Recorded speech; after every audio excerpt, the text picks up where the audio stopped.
କେବେ ଭାବିଛନ୍ତି ଏ ସମଗ୍ର ବ୍ରହ୍ମାଣ୍ଡ, ଆକାଶ, ପୃଥିବୀ, ସୂର୍ଯ୍ୟ, ଚନ୍ଦ୍ର ସବୁ କିଛି, ଦିନେ ସବୁ କିଛି ମଧ୍ୟ ନଥିଲା। ନା ଆଲୋକ, ନା ଅନ୍ଧାର, ନା ସମୟ, ନା ଜୀବନ। ତେବେ ପ୍ରଶ୍ନ ହେଉଛି, ଏ ସୃଷ୍ଟି କେମିତି ଆରମ୍ଭ ହେଲା? କିଏ ପ୍ରଥମେ ସୃଷ୍ଟି କଲା?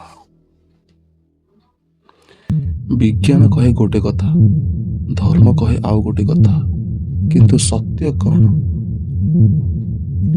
ଆଜିର ଏହି ଭିଡ଼ିଓରେ ସୃଷ୍ଟିର ଆରମ୍ଭ ଠାରୁ ମଣିଷର ଜନ୍ମ ପର୍ଯ୍ୟନ୍ତ ଗୋଟେ ଏମିତି ରହସ୍ୟ ଯାହା ଆପଣଙ୍କ ମନକୁ ଦୋହଲାଇ ଦେବ। ବିଜ୍ଞାନ କହେ ଆଜକୁ ପ୍ରାୟ 1380 କୋଟି ବର୍ଷ ପୂର୍ବେ ଏ ସମସ୍ତ ବ୍ରହ୍ମାଣ୍ଡର ଆରମ୍ଭ ହେଲା, ଯାହାକୁ ବିଗ୍ ବ୍ୟାଙ୍ଗ କୁହାଯାଏ। କିନ୍ତୁ ଧର୍ମ କହେ ସୃଷ୍ଟିର ଉତ୍ପତ୍ତି ପଛରେ ଏକ ଦିବ୍ୟ ଶକ୍ତି ଅଛି, ଯାହା ସବୁ କିଛିକୁ କଣ୍ଟ୍ରୋଲ କରେ। ବିଜ୍ଞାନ କହେ ପୃଥିବୀ ପ୍ରାୟ 450 କୋଟି ବର୍ଷ ପୂର୍ବରୁ ସୃଷ୍ଟି ହେଇଥିଲା। ସେତେବେଳେ ପୃଥିବୀରେ ଆଗ୍ନେୟଗିରି, ଗରମ ଲାଭା, ବିଷାକ୍ତ ଗ୍ୟାସରେ ଭରପୁର ଥିଲା।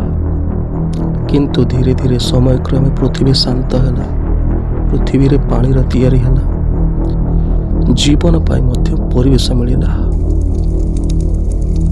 ଏହିଠାରୁ ଆରମ୍ଭ ହେଲା ଜୀବଜଗତର ଆରମ୍ଭ। ବିଜ୍ଞାନ କହେ ଜୀବନର ଆରମ୍ଭ ପାଣିରୁ ହେଲା। ସର୍ବପ୍ରଥମେ ଅତି ସାଧାରଣ ଏକକୋଷୀ ଜୀବ ପାଣିର ଜନ୍ମ ନେଲା। କିନ୍ତୁ ଧର୍ମ କହେ ଜୀବନ ହେଉଛି ଈଶ୍ୱରଙ୍କର ସୃଷ୍ଟି। ଲକ୍ଷ ଲକ୍ଷ ବର୍ଷ ବିତି ଚାଲିଲା, ଆଉ ଏହାରି ଭିତରେ ଆରମ୍ଭ ହେଲା ହଜାର ହଜାର ଜୀବଜନ୍ତୁଙ୍କର ଜନ୍ମ। ଲକ୍ଷ ଲକ୍ଷ ବର୍ଷ ପର୍ଯ୍ୟନ୍ତ ପୃଥିବୀରେ ଡାଇନୋସର ମାନେ ଶାସନ କରୁଥିଲେ। କିନ୍ତୁ ପ୍ରାୟ 650 କୋଟି ବର୍ଷ ପୂର୍ବେ ପୃଥିବୀରେ ଏକ ଉଲ୍କାପିଣ୍ଡ ପଡ଼ିଲା, ଯାହାର ପରିଣାମ ଡାଇନୋସର ପୃଥିବୀରୁ ସବୁଦିନ ପାଇଁ ଧ୍ୱଂସ ହୋଇଗଲା। ପୁଣି ପୃଥିବୀ ଅଶାନ୍ତ ହୋଇଗଲା, କିନ୍ତୁ ଧୀରେ ଧୀରେ ସମୟକ୍ରମେ ସବୁକିଛି ପୂର୍ବ ପରି ଶାନ୍ତ ହୋଇଗଲା। ଏହିଠାରୁ ଜନ୍ମ ନିଅନ୍ତି ମଣିଷର ପୂର୍ବଜ, ଅର୍ଥାତ୍ ହ୍ୟୁମାନ୍ ରିଭଲ୍ୟୁସନ୍ ଏହିଠାରୁ ହିଁ ଆରମ୍ଭ ହୁଏ। ଏହିଠାରୁ ଆରମ୍ଭ ନିଅନ୍ତି ମଣିଷଙ୍କ ପୂର୍ବଜ, ଓ ଏମାନଙ୍କୁ ମୁଖ୍ୟତଃ 5ଟି ଶ୍ରେଣୀରେ ବିଭକ୍ତ କରାଯାଇଥାଏ। ପ୍ରଥମଟି ହେଲା ଆଷ୍ଟ୍ରାଲୋପିଥେକସ୍, ଦ୍ୱିତୀୟରେ ହୋମୋ ହାବିଲିସ୍, ତୃତୀୟରେ ହୋମୋ ଇରେକ୍ଟସ୍, ଚତୁର୍ଥରେ ନିଆଣ୍ଡରଥାଲ, ପଞ୍ଚମରେ ଆସୁଛି ହୋମୋ ସାପିଏନ୍ସ ଅର୍ଥାତ୍ ଆଧୁନିକ ମଣିଷ। ମଣିଷର ପ୍ରଥମ ପୂର୍ବଜ ଅର୍ଥାତ୍ ଆଷ୍ଟ୍ରାଲୋପିଥେକସ୍, ଏମାନଙ୍କୁ ଅର୍ଦ୍ଧ ମଣିଷ କୁହାଯାଏ। ଏମାନେ ଦେଖିବାକୁ ଅର୍ଦ୍ଧବାନର ପରି, ଓ ଏମାନେ ଚାଲିବା ପାଇଁ ହାତ ଆଉ ଗୋଡ଼ର ବ୍ୟବହାର କରୁଥିଲେ। ମାନେ ସିଧା ଚାଲିପାରୁନଥିଲେ। ପ୍ରଥମ ଥର ଏମାନେ ସିଧା ଚାଲିବା ଆରମ୍ଭ କଲେ, ହାତକୁ ଅନ୍ୟ କର୍ମରେ ଲଗେଇଲେ। ଦ୍ୱିତୀୟରେ ଆସୁଛି ହୋମୋ ହାବିଲିସ୍।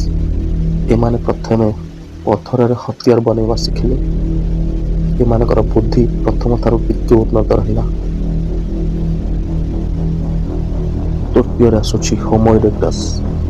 ଏମାନେ ସିଧା ସିଧା ଚାଲୁଥିଲେ ଓ ନିଆଁର ବ୍ୟବହାର ଏମାନେ ହିଁ କରୁଥିଲେ, ହୋମୋ ଇରେକ୍ଟସ୍। ଯଦି କହିବା ଏହି ହୋମୋ ଇରେକ୍ଟସ୍ ଓ ହୋମୋ ହାବିଲିସ୍ ମାନଙ୍କ ପିରିୟଡ଼ରେ ନିଆଁର ବ୍ୟବହାର ହେଇଥିଲା, ଯାହାଦ୍ୱାରା ସେମାନେ ଖାଦ୍ୟ ରାନ୍ଧିଲେ, ଶୀତରୁ ବଞ୍ଚିଲେ, ପଶୁଙ୍କ ଠାରୁ ନିଜକୁ ସୁରକ୍ଷା କଲେ। ଏହି ମଣିଷମାନେ ବୁଦ୍ଧିମାନ ହେବାକୁ ଲାଗିଲେ।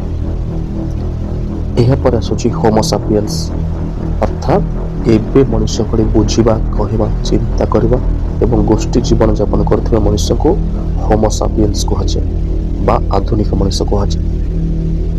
ବିଜ୍ଞାନ କହେ ଆଜକୁ ପ୍ରାୟ 3 ଲକ୍ଷ ବର୍ଷ ପୂର୍ବେ ଆଧୁନିକ ମଣିଷ ବା ହୋମୋ ସାପିଏନ୍ସ ପୃଥିବୀରେ ଆସିଲେ।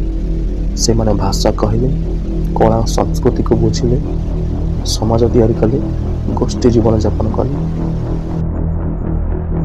ବିଜ୍ଞାନ କହେ ମଣିଷ କେମିତି ଆସିଲା, କିନ୍ତୁ ଧର୍ମ କହେ ମଣିଷ କାହିଁକି ଆସିଲା। ବିଜ୍ଞାନ ଶରୀରକୁ ବୁଝାଏ, ଧର୍ମ ଆତ୍ମାକୁ। ଦୁହେଁ ମିଶି ଆମକୁ ଭଲ ମଣିଷ ହେବାକୁ ଶିଖାନ୍ତି। ସୃଷ୍ଟିର ଆରମ୍ଭରୁ ଆଜି ପର୍ଯ୍ୟନ୍ତ ମଣିଷର ଯାତ୍ରା ବଡ଼ ଅଦ୍ଭୁତ। ସାଇନ୍ସ କହେ ଏହା ବିକାଶର ପରିଣାମ।